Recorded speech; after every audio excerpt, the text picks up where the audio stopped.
Billions by Colin Longvale, February 3, 2024. In Matt Taibbi's famous 2010 essay, The Great American Bubble Machine, his Rolling Stone takedown from the top rope of the Goldman Sachs Group, Inc., he declares that the world's most powerful investment bank is a great vampire squid, wrapped around the face of humanity, relentlessly jamming its blood funnel into anything that smells like money. This is because, for example, so many Goldmanites ran things globally from a financial perspective at the time Taibbi published his article, a little under a year after the Great Recession ended, and that any attempt to construct a narrative around how many were in influential positions quickly becomes an absurd and pointless exercise, like trying to make a list of everything.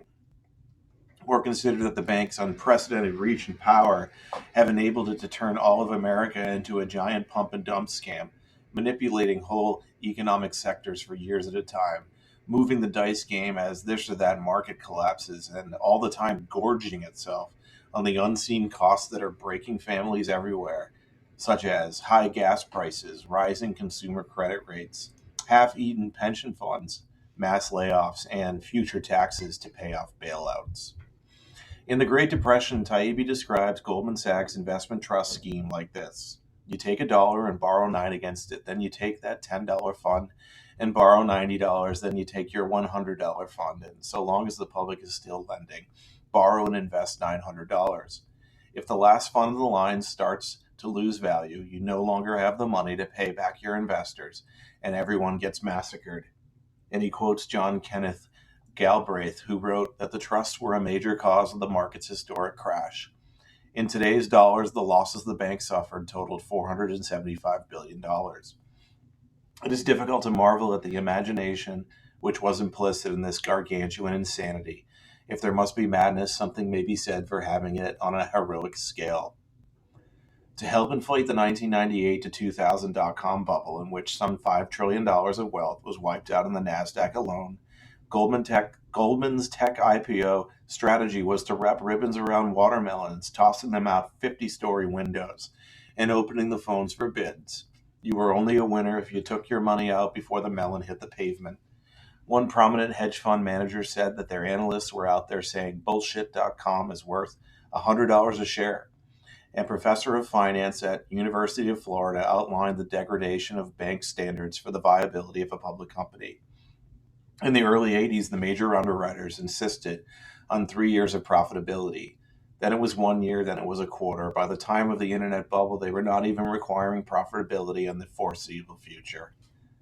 A hedge fund manager who worked for the now famous shattering television asshole Jim Cramer, Goldman alum, stated, "Goldman, from what I witnessed, they were the worst perpetrator of a tech stock scheme that involved a price manipulation technique called laddering. They totally fueled the bubble, and it's specifically that kind of behavior that has caused the market crash." Between 1999 and 2002, the firm paid out $28.5 billion in compensation in benefits, an average of roughly $350,000 a year per employee, as Goldman completely abandoned its legacy of being long-term greedy in favor of getting your check before the melon hit the pavement. For the laddering improprieties, the Securities and Exchange Commission fined the firm about $110 million, or about 0.015% of its annual salary burden at the time, $7 billion. During the 2007 to 2008 housing bubble, aka the Great Recession, Goldman created vehicles to package shitty mortgages and sell them en masse to unsuspecting insurance companies and pension funds, doing this by bundling hundreds of mortgages into instruments called collateralized debt obligations, and then got companies like AIG to provide insurance known as credit default swaps on the CDOs, which were only legal thanks to the Commodity Futures Modernization Act, a last-minute addition to a bill in 1998 which was shepherded in by Clinton-era Treasury Secretary Robert Rubin, Goldman alum. AIG did in fact ask the New York State Insurance Department in 2000 if the default swaps would be regulated as insurance. But the office, which was headed by a, you guessed it, a Goldman alum, decided against that very action, Meanwhile, as one side of the bank was packaging the bullshit CDOs while its partners insured them with bullshit CDSs, the other side of the bank was taking short positions in the same market, in essence, betting against the same crap it was selling. The bank later settled with regulators in New York and Massachusetts for about what the bank's CDO division made in a day and a half during the real estate boom. Once the bubble burst caused by soaring defaults on those shitty mortgages, it led to the collapse of Bear Stearns, Lehman Brothers, and AIG, the last of which was bailed out by the tax-paying public for $182 billion under then Treasury Secretary Hank Paulson, ex-Goldman. Read the essay at your leisure and explore bubbles number 4, 5, and 6, $4 a gallon, rigging the bailout, and global warming. But I think by now you get the point. Goldman has behaved recklessly for years, weighing down the system with toxic loans and predatory debt, and accomplishing nothing but massive bonuses for a few bosses. Has been rewarded with mountains of virtually free money and government guarantees, while the actual victims, ordinary taxpayers, are the ones paying for it. Full disclosure, I know people that work for Goldman Sachs, all of them good people, and if I were them, I would have had this article framed and hung it outside my office, because having a sense of humor is good for the soul. And speaking of tentacles, let's get into the Public Investment Fund, PIF or PIF, of Saudi Arabia, whose chairman, HRH Prince Mohammed bin Salman bin Abdulaziz Al Saud, MBS, has been described by PGA commentator Brandel Chambly as a dictatorial murderer who treats women as chattel and homosexuals as criminals. If you want to grasp how Saudi Arabia took over American golf, you need to understand Aramco, the greatest cash generation machine in world history, said Robert Sterling, a CFO investor and sneakerhead who used to work for the Koch brothers in Wichita, in a recent X thread.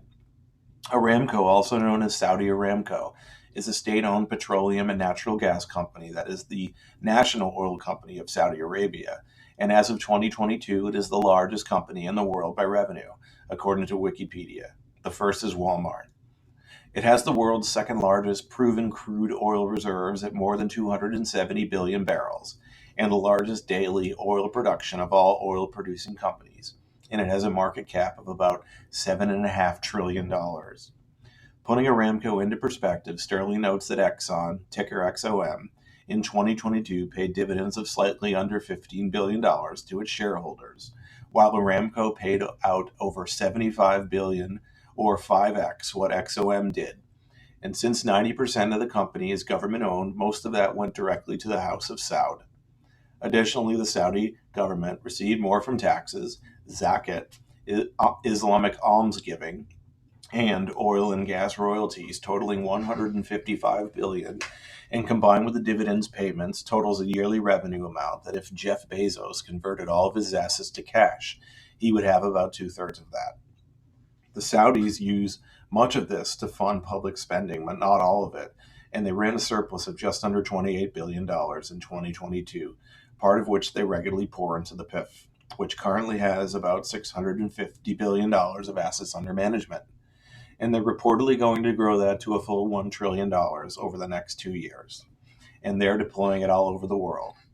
This includes investments into in-country infrastructure projects like NEOM, a 10.2 square mile urban area, which includes a floating industrial complex, global trade hub, tourist resorts, and a linear city powered by renewable energy sources. And its now infamous LINE project, the largest of 10 regions of the NEOM project, where, according to human rights group ALQST, 3 men were forcibly evicted from the site and were sentenced to death for criticizing the displacement of locals to make way for the project. But much of it goes into investments into U.S. private equity, direct investments in green energy, Russia, Brazil, and other strategically important partners, and, of course, golf tournaments, soccer leagues, and other prestige assets that help sports wash the government's record of human rights abuses and arguable past complicity in terrorism. The sports portfolio includes LIV, obviously, but also the following entities' interests in 80% of soccer club Newcastle United via €305 million 2021 deal, boxing, Formula One, snooker, and horse racing, and as of a day ago is reportedly in talks to acquire 4 Premiership rugby teams. The Saudi Pro League's 4 largest clubs, soccer, are owned by the PIF, including Al Nassr, which pays Portuguese soccer legend Cristiano Ronaldo $350 million per season via a 2.5-year deal inked in March 2023. Additionally, the Saudis are bidding on the 2030 FIFA World Cup and sees hosting Olympics as the ultimate goal for sports plans. We can object to these investments. We should object, concludes Sterling. But if we don't understand the sheer magnitude of cash that the Saudi Gov and the PIF are going to receive every year, thanks to Saudi Arabia's ridiculously advantaged oil reserves, we're going to always be a step behind. To further emphasize the tentacleness of things, here is a grocery list of American public companies in the PIF portfolio and their stake in each. Electric automaker, the irony. Lucid, $8.9 billion. Uber, $2.3 billion. Take-Two Interactive. Video Game Corporation, which owns Rockstar Games, Grand Theft Auto, $1.36 billion. Evil Ticket monopolist Live Nation, $880 million. Meta, Facebook, Instagram, WhatsApp, $691 million. Work from home enabler Zoom, $507 million. Alphabet, Google, YouTube, $464 million. JP Morgan Chase, $434 million. They also own a chunk of Microsoft, which recently acquired a gaming company called Activision Blizzard Call of Duty, of which the PIF had a $3.3 billion take, or a little over 9.9% of the fund's total public equity holdings. That same Microsoft may be forced to share user data with Saudi Arabia after investing $2 billion in storage cloud facility, per the New York Post, which will reside in the previously mentioned NEOM. Remember that the Saudis like to jail, or worse, dissidents, and dissidents use data on the public web, like, for example, Fatima al-Shawarbi, who in 2023 was sentenced to 30 years for criticizing the NEOM project on Twitter, and was also arrested in 2020 for speaking out against Saudi Arabia's treatment of women. There's something to the fact that Saudi Arabia wants to be known for something other than oil, religious extremism, and the past in which women couldn't drive, stated the Council on Foreign Relations Senior Fellow for Middle East and Africa Studies, Stephen A. Cook. That's, of course, part of what is driving the Saudi investment in sports, but it's also part of a broader strategic move that is articulated in Vision 2030, the mission of which the Saudis state on their Vision 2030 website is that a strong social infrastructure is underpinned by a society that values cultural traditions, national pride, and modern amenities, all while embodying the spirit of modern Islam and providing effective social services. Basically, it sounds like something out of 1984. Put next to Goldman Sachs and the PIF, the Strategic Sports Group, SSG, made up of principals worth more than $60 billion combined, looks like a Girl Scout cookie stand outside of a Costco warehouse, if Costco would even permit that. Nevertheless, on Wednesday, the SSG announced a new $3 billion investment in the PGA that would formally launch PGA Tour Enterprises, a for-profit entity that tour pros will be able to receive equity stakes in. The SSG represents the interest of Arthur Blank, Home Depot co-founder and owner of the Atlanta Falcons, Steve Cohen, semi-disgraced hedge fund manager and owner of the New York Mets, John Henry and Tom Werner of Fenway Sports Group, Boston Red Sox, Pittsburgh Penguins, Liverpool Premier League team, Mark Attanasio, Milwaukee Brewers, Thomas Ricketts, Chicago Cubs, Wyc Grousbeck, VC Fund Highland Capital, and Boston Celtics, Jerry Cardinale, Italian soccer club AC Milan, and Mark Lazary, PE firm Avenue Capital, and Milwaukee Bucks. Unlike the major American professional sports leagues, the NFL, Major League Baseball, NBA, and NHL, which are all nonprofit organizations made up of independently owned franchises, the new PGA entity will look more like Formula One or Major League Soccer, which are centrally owned by profit entities, in the latter of which franchise owners like David Beckham are essentially investors in the league. On the call with PGA players when this was announced, Commissioner Jay Monahan described the negotiations with the PIF as active and frequent, but that this deal with SSG has no impact on our ongoing negotiations with PIF And SSG is aware of our ongoing dialogue with PIF and is in support of it. ESPN reported that nearly 200 PGA Tour members would have access to a first-of-its-kind program that would allow them to become equity holders in PGA Tour enterprises via more than $1.5 billion in equity grants, which will vest over time, and that the size of the grants will be determined by a tiered system based on career accomplishments, recent achievements, future participation, and services in PGA Tour membership status. But according to Mark Cannizzaro of the New York Post, the filthy rich got richer and the fans of the sport, well, they got nothing. Instead of buying Park Place or Pennsylvania Avenue, the billionaires, per Deadspin, got an entire side of the monopoly board at a solid value.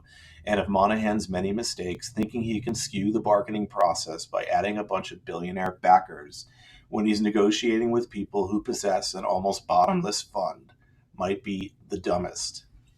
John Henry, who lately is running the Red Sox like the Indians owner in Major League, who is trying to lose as much as possible so she could move the team to Miami, was quoted as saying, "Our enthusiasm for this new venture stems from a very deep respect for this remarkable game and a firm belief in the expansive growth potential of the PGA Tour." And this from Tiger Woods: "Golf is an amazing sport. It has allowed communities to heal and grow.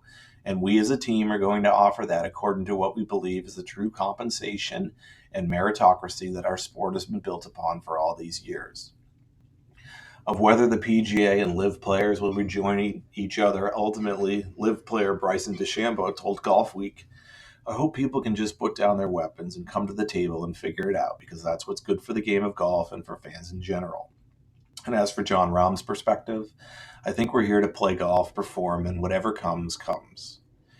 PGA members Jordan Spieth and Rory McIlroy appear to be at odds, with Spieth commenting that the PIF deal was no longer needed, and Rory opining that we're potentially about to deal a deal with PIF, who own the large majority of LIV, and hopefully seeing things come back together here at some point.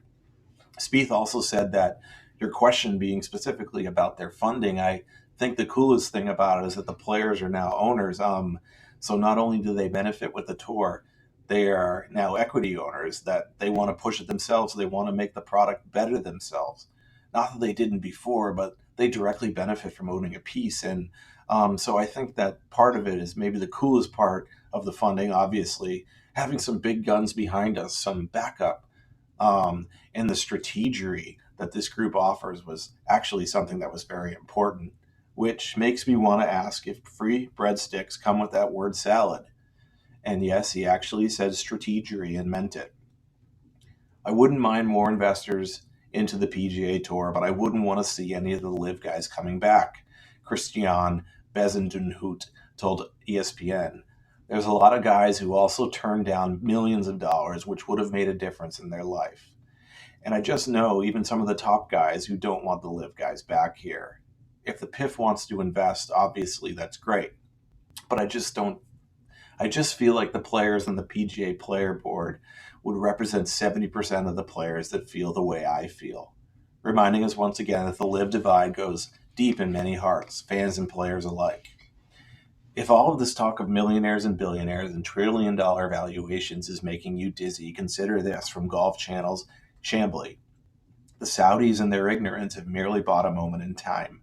But the tour is something they cannot buy, a pipeline of players that will replace those poached. Just the ones who've come out in the last year can likely beat 9/10 of the LIV Tour.